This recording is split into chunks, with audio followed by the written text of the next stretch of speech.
likulli amalin binniyah. Setiap apa yang kita lakukan itu sesuai dengan niat kita. Itu yang saya ketahui. Kalau udah niat seseorang itu berbeda, jatuhnya jahat.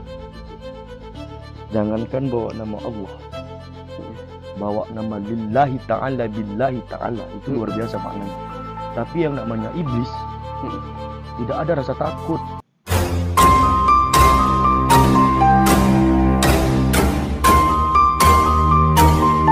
Sebelum lanjut, bagi teman-teman yang belum men-subscribe channel ini, silahkan klik tombol subscribe-nya. Dan bagi yang belum nge-like video ini, silahkan klik tombol like di bawah ini. Bagi yang sudah subscribe, saya doakan semoga rezekinya lancar dan sehat selalu. Bagi teman-teman yang belum subscribe, pasti menyesal. Oke, langsung aja markinjut. Mari kita lanjut.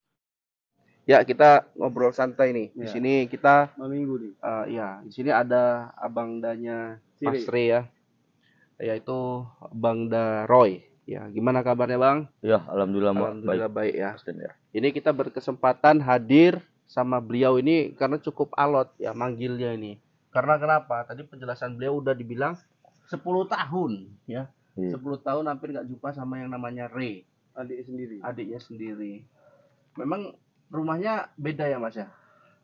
Kalau untuk saat ini udah beda rumahnya. Udah beda. Karena kemarin tuh Mbah Hilo dateng katanya nggak ada panjenengan gitu. Iya. Oke. Udah jauh-jauh Mbah Hilo ke Langkat ya. Iya. Jadi sedikit tadi kan saya kan di video pertama kan nggak begitu hadir ya. Jadi saya mau tanya jelas-jelas ini. Sebetulnya adik sampean itu pernah mondok nggak sih sebetulnya? Kalau adik saya tuh mana pernah mondok itu. Nggak pernah mondok. Ngomongnya aja mondok itu. Oh, ngomongnya aja mondok.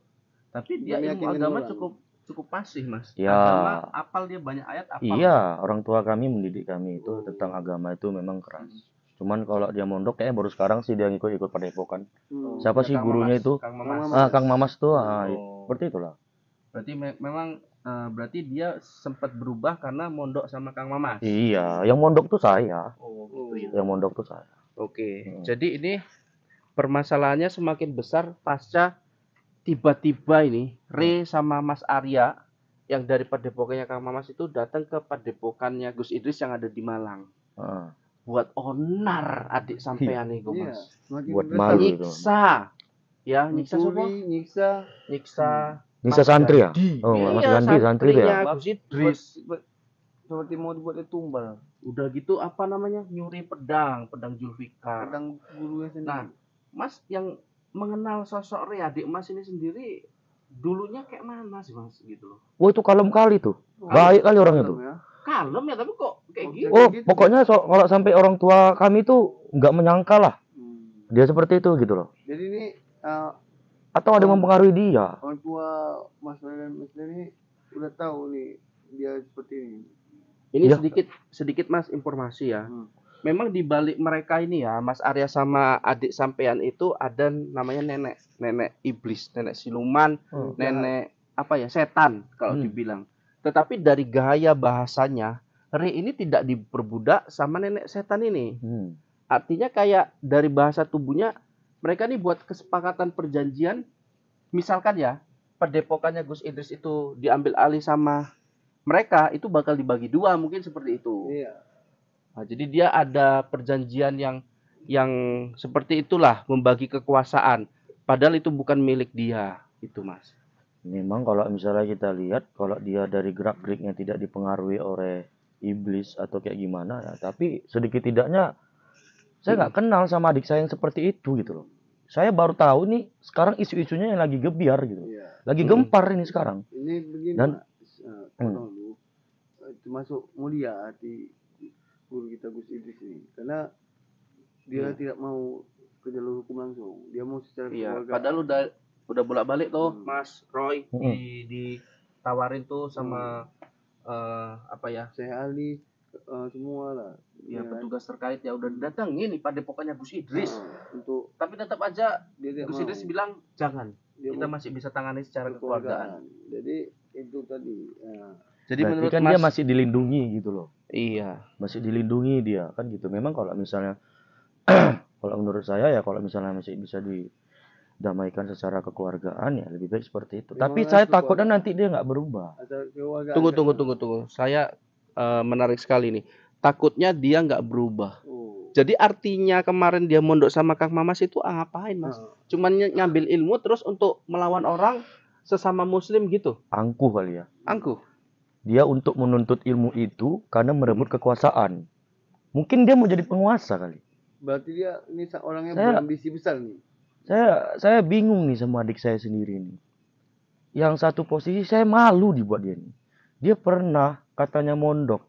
Tapi setelah dia mendapatkan ilmu itu dia nggak seperti padi gitu loh.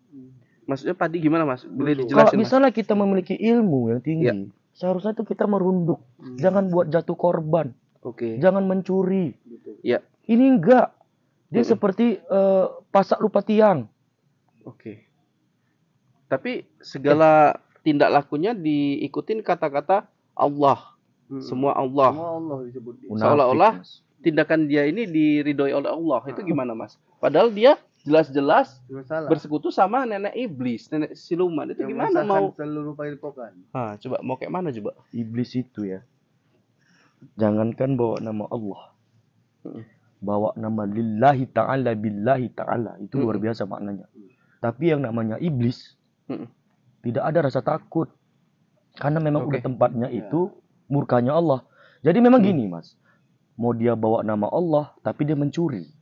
Kita yang malu. Saya selaku abangnya malu.